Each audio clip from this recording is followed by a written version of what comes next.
هيكون مين يعني؟ اللي طمعانين في فلوسك، اللي نفسهم يورثوك بالحياة، اللي كان معشم نفسه يلهف منك حاجة ومعرفش.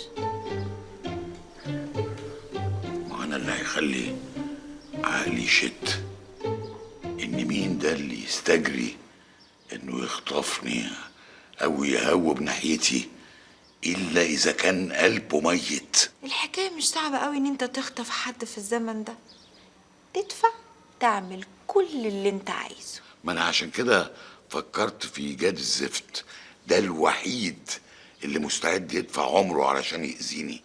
هو انت ليه مستبعد ولادك؟ ولادي؟ وحيد اللي ظهر فجأة كده وفرد نفسه في البيت وعايز يعوض كل اللي فات، وانت يا حرام كاتم على نفسه.